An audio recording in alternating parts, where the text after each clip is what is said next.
Hello friend, आपके लिए लेकर हम आ गए हैं फिर से एक बार बीएससी का लेक्चर फोर्थ। और इस लेक्चर में हम बात करेंगे एक बहुत ही इंपॉर्टेंट क्वेश्चन आपके यहाँ पूछा जाता है। क्या? Describe the mechanism of transmission of nerve impulse, या फिर नर्व कंडक्शन बोल सकते हैं इन डिटेल। ये क्वेश्चन कई बार पूछा गया आपके यहाँ सिलेबस में। तो इससे रिलेटेड कुछ शॉर्ट नोट भी पूछे जाते हैं आपके यहाँ। वो शॉर्ट नोट कौन कौन से हैं देखेंगे हम लोग। रेस्टिंग मेम्ब्रेन पोटेंशियल आपका है, डीपोलराइजेशन है, रीपोलराइजेशन है, सोडियम पोटेशियम पंप है, एक्शन पोटेंशियल है, ऑल आर नन रूल है। तो यहाँ पे सबसे पहले डीपोलराइजेशन के बारे में हम बात करेंगे कि डीपोलराइजेशन क्या होता है। तो डीपोलराइजेशन में हम देख लेंगे बच्चों क्या है, डीपोलराइजेशन में क्या होता है।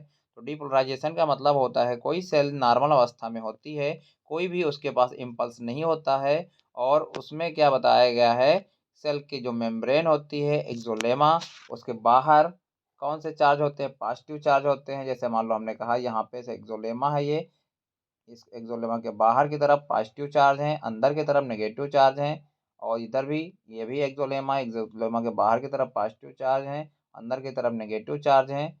तो क्या बताया गया है, इसी के बारे में ये जो कंडीशन बनी है, न्यूरॉन सेल के एग्जाम कंडीशन जो है, इसे हम क्या बोलते हैं, डीपोलराइजेशन। डीपोलराइजेशन को हम देखेंगे, यानी कह सकते हो रेस्टिंग में डीपोलराइजेशन का मतलब होता है इसमें आयन में कोई चेंजेस हो जाए। डीपोलराइजेशन होगा तब क्या हो जाएगा, यहाँ पे जो प्लस चार्ज अंदर की तरफ हो जाएगा, और अंदर से फिर बाहर की तरफ निकलेगा, तो वो क्या हो जाएगा, रीपोलराइजेशन। तो डीपोलराइजेशन पहले जानेंगे।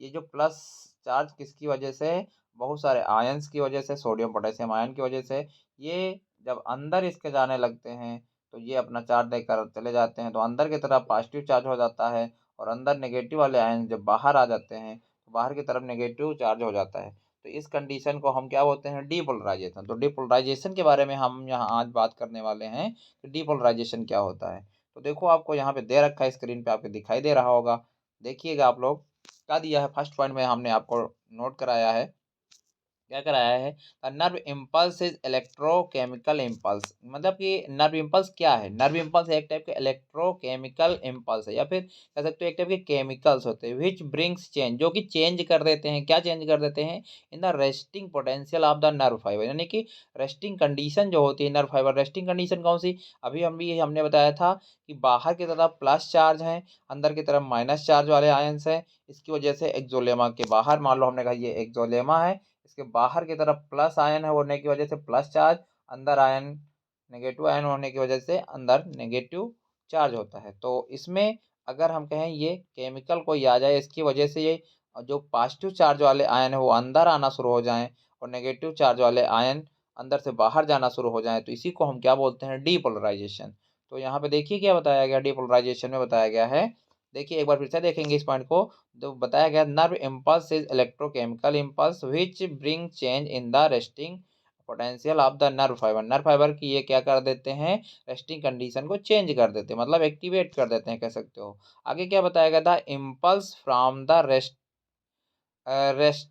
बताया गया, stimulus from the receptors to the central nervous system. कोई भी स्टिमुलस अगर न्यूरॉन सेल के पास आएगा तो कहाँ से मिलेगा, न्यूरॉन सेल को रिसेप्टर आर्गन से मिलेगा, और वो न्यूरॉन सेल से भेजा कहाँ को जाएगा, सेंट्रल नर्वस सिस्टम को भेज दिया जाएगा। मैसेज रिसीव करके भेजना का काम कौन करता है, न्यूरॉन सेल करती हैं। तो ये बताया गया है कि मैसेज को रिसीव किया जाएगा रिसेप्टर से, और सेंड कर दिया जाएगा किसके बाद, नर्वस सिस्टम के साथ में। तो आगे देखेंगे क्या बताया गया, this is a very important for physiology अब नर्व फाइबर की फिजियोलॉजी के लिए बहुत ही इंपॉर्टेंट है, बताया गया है। और ये इंपॉर्टेंट के साथ साथ में ऐसा कहाँ पे देखने को मिलेगा, transmission of nerve impulse is none, कहाँ देखने को मिलेगा, नॉन माइलिनेटेड न्यूरॉन में या फिर नर्व फाइबर में इस टाइप का इम्पल्स देखने को मिल जाएगा। और देखिए फोर्थ नंबर पे क्या बताया गया है, in these neuron myelin sheath is absent. इस प्रकार के न्यूरॉन जिसमें जो क्या होते हैं, नॉन माइलिनेटेड होते हैं। नॉन माइलिनेटेड का मतलब ही हो जाता है ऐसे न्यूरॉन जिनमें माइलिन सीथ ना पाई जाए, यानी कि श्वान सेल ना पाई जाए, और माइलिन सीथ भी नहीं पाई जाएगी, तो ऐसे न्यूरॉन को क्या बोलते हैं, नॉन माइलिनेटेड न्यूरॉन। इसमें माइलिन सीट क्या होती है, एब्सेंट होती है, thus they transmit nerve impulse in the following way. और इस प्रकार से वो अपना मैसेज कैसे ट्रांसमिट करते हैं उसके बारे में हम यहाँ पे बात करेंगे। तो देखिए पहली हेडिंग हमारी क्या है, रेस्टिंग मेम्ब्रेन पोटेंशियल।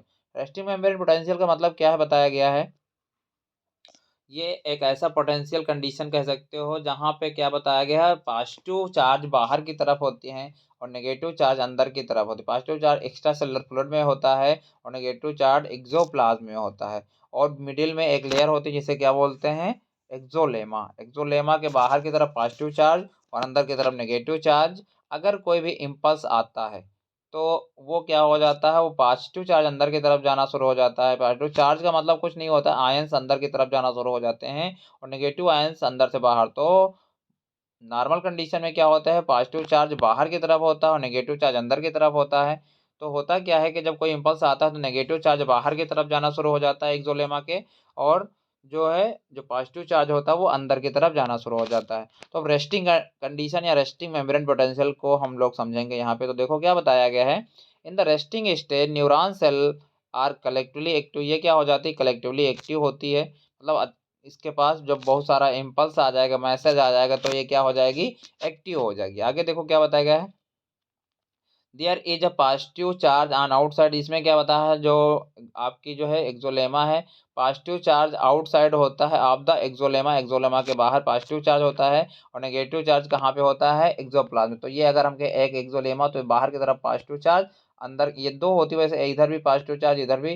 तो अंदर वाला ये होता है एक्सोप्लाज्म। क्या होता है, एक्सोप्लाज्म होता है। ये एक्सो क्या होता है, प्लाज्म होता है, एक्सोप्लाज्म हो जाता है, ये एक्सोप्लाज्म है। और ये ईसीएफ है, ईसीएफ।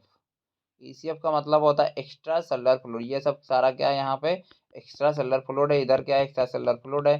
तो एक्स्ट्रा सेलुलर फ्लूइड में पॉजिटिव आयंस पाए जाने के कारण ये एक्सोलेमा जो है, ये हमारी क्या है, ये मेम्ब्रेन जो है, ये क्या हमारी एक्सोलेमा है। एक्सोलेमा के बाहर की तरफ पॉजिटिव चार्ज और अंदर की तरफ क्या, नेगेटिव चार्ज होता है। यहाँ पे नेगेटिव, यहाँ पे नेगेटिव, ये सब नेगेटिव होता है। तो यहीं इसी की बात हम यहाँ पे कर रहे हैं।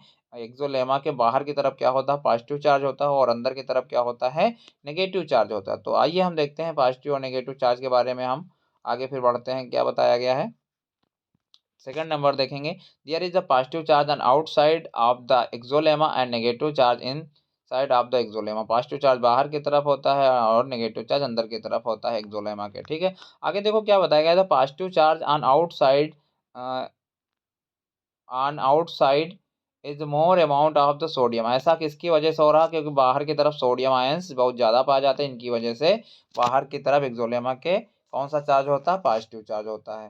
ठीक, आगे की तरफ अगर हम बात करना चाहेंगे तो क्या बताया गया है, the axoplasm is the negatively charge. Axoplasm अंदर की तरफ क्या होता है, नेगेटिव चार्ज होता है, क्योंकि नेगेटिव आयंस पाया जाता है, जैसे Cl- CO3, ये सब इनकी वजह से अंदर का चार्ज कैसा होता है, नेगेटिव हो जाता है।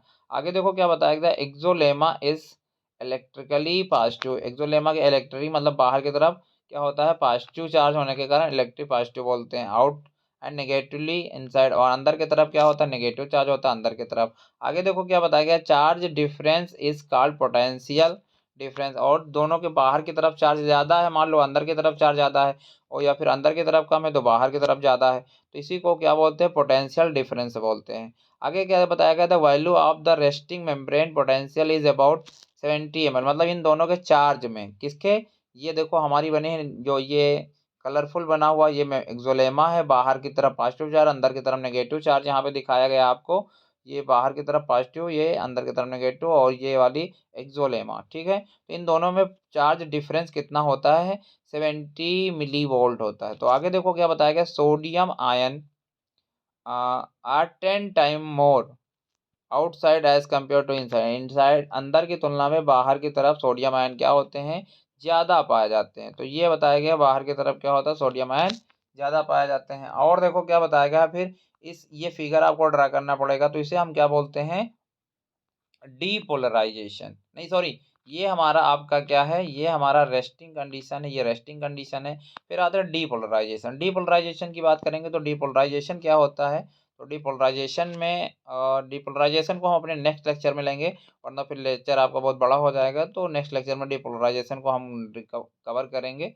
Thank you.